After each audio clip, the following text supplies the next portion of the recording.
Nur Afifah, Nabila Sarahmita, Rofifa Nabila, dan Fajar Inaratul Amani yang akan mempresentasikan mengenai pembuatan sediaan tablet Effervescent.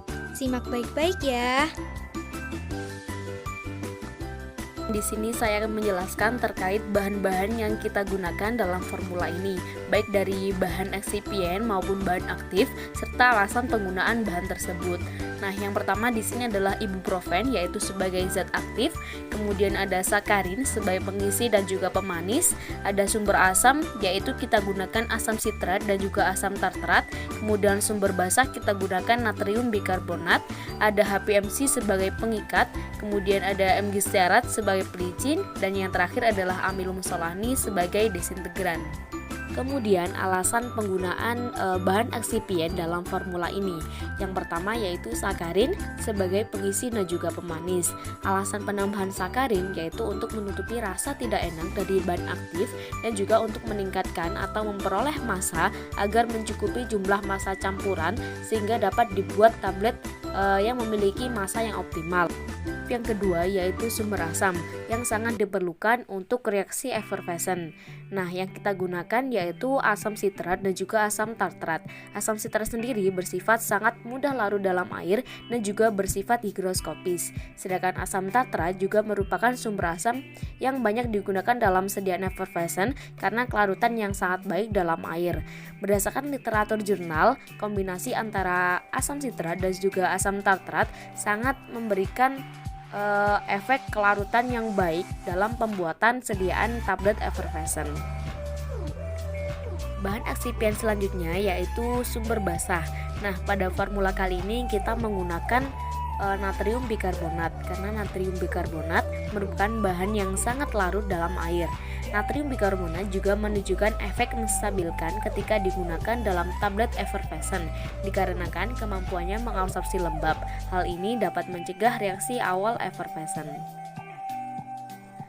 Bahan eksipien selanjutnya yaitu pengikat. Pada formula kali ini kita memilih HPMC sebagai pengikat karena dapat memperbaiki daya alir dari granul-granul sehingga menghasilkan tablet yang kompak dan secara kimia bersifat inert. Bahan eksipien selanjutnya yaitu desintegran. Nah, kita memilih amilum solani sebagai desintegran dalam formula ini karena untuk mempercepat waktu hancur tablet dan juga karena amilum solani larut dalam air. Bahan eksipien yang terakhir yaitu bahan pelicin. Pada formula kali ini kita memilih magnesium stearat. Nah, bahan pelicin ini merupakan salah satu komponen yang paling penting karena tanpa bahan ini pembuatan tablet dengan kecepatan tinggi tidak dimungkinkan. Oke, selanjutnya yaitu cara penggunaan tablet effervescent. Tablet effervescent atau tablet buih adalah tablet yang mengeluarkan buih atau gas ketika dimasukkan ke dalam air. Buih yang keluar tersebut adalah gas karbon dioksida yang membantu mempercepat hancurnya tablet dan larutnya obat, juga memberikan rasa segar. Di samping menghasilkan larutan yang jernih, tablet ini juga menghasilkan rasa yang enak karena adanya karbonat yang membantu memperbaiki rasa beberapa obat tertentu. Sehingga tujuannya antara lain untuk mempercepat proses penyerapan obat dalam darah, pemberi rasa, penegas rasa, dan warna. Cara penggunaan tablet effervescent berbeda dengan tablet yang lain, tidak ditelan secara langsung, dikunyah maupun dihisap. Tablet effervescent mula-mula harus dilarutkan dalam segelas air minum atau sejumlah sesuai dengan petunjuk pemakaiannya. Setelah dimasukkan dalam segelas air, tablet ini perlahan akan larut dan tercampur merata. Tunggulah sampai benar-benar larut sebelum meminumnya. Untuk memastikan zat aktif tertelan seluruhnya, minumlah sampai habis. Kemudian, tambahkan sedikit air ke dalam gelas untuk membilas. Umumnya, tablet effervescent dijumpai pada sediaan suplemen vitamin C dosis tinggi maupun sediaan multivitamin dan mineral lainnya. Nah, kelompok kami membuat tablet effervescent ibuprofen yang mana diminum 1 tablet sehari dan diindikasikan sebagai antioksidan, antibakteri, dan antisklerosis. Efek samping dari obat ini adalah anemia defisiensi besi. Jadi, penggunaannya jangan terlalu banyak ya, sesuai ketentuan 1 tablet sehari. Terima kasih. Oke, selanjutnya kita memasuki formulasi sediaan tablet effervescent yang kita buat, di mana formulasinya ibuprofen dengan kekuatan 400 mg, sakarin 0,5%, asam sitrat 10%, asam tartrat 20%, natrium bikarbonat 36%, amino solani 5%, HPMC 2%, dan magnesium stearat 0,25%. Nah, selanjutnya untuk pengambilan bahan skala kecil, di mana bobot tablet yang kita harapkan adalah 1500 mg, sehingga untuk ibuprofen yang kita ambil sejumlah 400 mg, sakarin 7,5 mg, asam sitrat 150 mg, asam tartrat 300 mg, natrium bikarbonat 540 mg, amino solani 75 mg, HPMC 30 mg, dan magnesium stearat 15 mg. Kemudian untuk pengambilan bahan skala besar sejumlah 10 tablet, di mana setiap pengambilan bahan harus ditambah 10%. Hal ini dikarenakan untuk menghindari kehilangan bahan pada saat proses peracikan.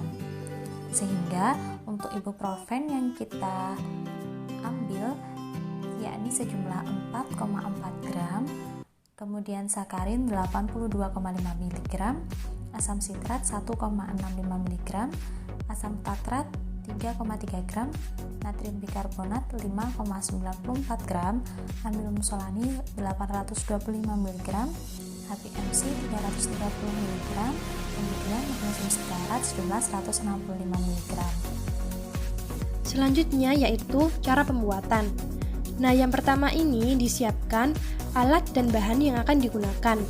Untuk alatnya sendiri ini ada mortar dan juga stamper, kemudian ada timbangan analitik, ada mesh atau ayakan. Nah, untuk mesh atau ayakan ini ada dua, yaitu yang nomor 40 dan juga nomor 20. Selanjutnya yaitu ada oven dan ada manual single punch. Setelah itu, ditimbang bahan-bahan yang akan digunakan. Untuk bahan-bahannya ini ada zat aktif yaitu ibuprofen yang ditimbang sebanyak 4,4 gram. Kemudian ada excipientnya yaitu sakarin ditimbang sebanyak 82,5 mg, asam sitrat yang ditimbang sebanyak 1,65 gram, asam tartrat ditimbang sebanyak 3,3 gram, natrium bikarbonat ditimbang sebanyak 5,94 gram, kemudian ada amilum solani ditimbang sebanyak 825 mg, ada HPMC ditimbang sebanyak 330 mg, dan juga magnesium stearat yang ditimbang sebanyak 165 mg. Kemudian fase dalam yaitu ibuprofen, asam sitrat, asam tartrat, bikarbonat, sakarin dan juga amilum solani ini dicampur dalam mortir sampai homogen. Setelah itu ditambahkan HPMC sedikit demi sedikit sambil digerus sampai homogen sehingga membentuk massa yang bisa dikepal. Nah, selanjutnya massa yang dapat dikepal ini selanjutnya itu diayak dengan ayakan nomor 20 mesh untuk membentuk granul.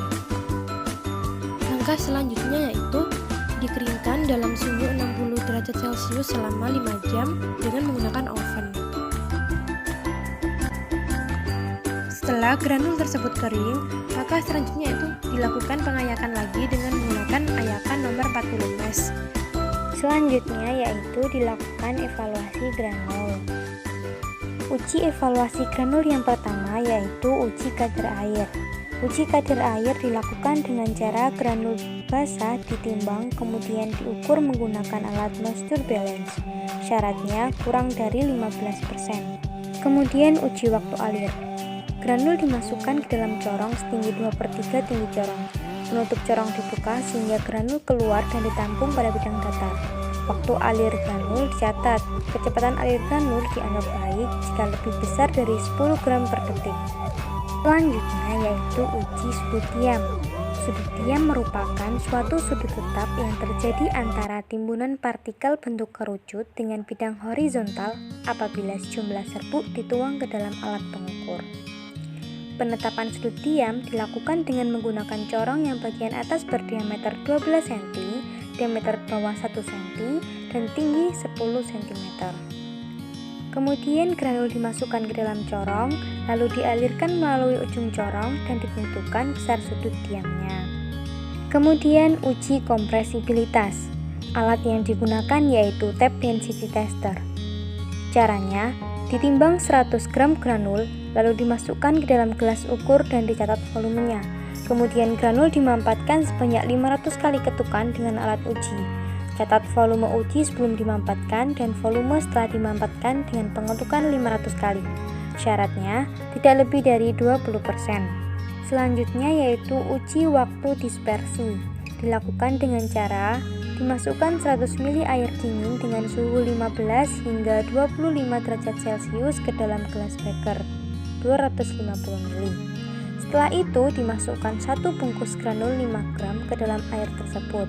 Apabila granul tersebut terdispersi dalam air dan menyelesaikan reaksinya dalam waktu kurang dari 5 menit, menunjukkan bahwa sediaan terdispersi secara sempurna. Yang terakhir yaitu uji jumlah fines. Fines adalah partikel-partikel dengan diameter lebih kecil dari 100 mikrometer. Caranya, dimasukkan 100 gram granul ke dalam pengayak dengan diameter lubang 140 mes. Kemudian pengayak digetarkan selama 20 menit dan ditimbang jumlah serbuk yang lolos dari pengayak. Jumlah fines yang dapat ditoleransi yaitu 20%. Nah, setelah granul tersebut dievaluasi dan dia memenuhi persyaratan untuk uji evaluasi granul, maka selanjutnya yaitu dilakukan proses pencetakan tablet, di mana granul ini dicampur dengan fase luar yakni magnesium stearat, kemudian dicetak dengan alat manual single punch and die. Kemudian dilakukan evaluasi tablet. Evaluasi terhadap sediaan tablet meliputi uji keseragaman ukuran, uji keseragaman bobot, uji keseragaman kandungan, uji kerapuhan, uji waktu hancur, dan uji disolusi.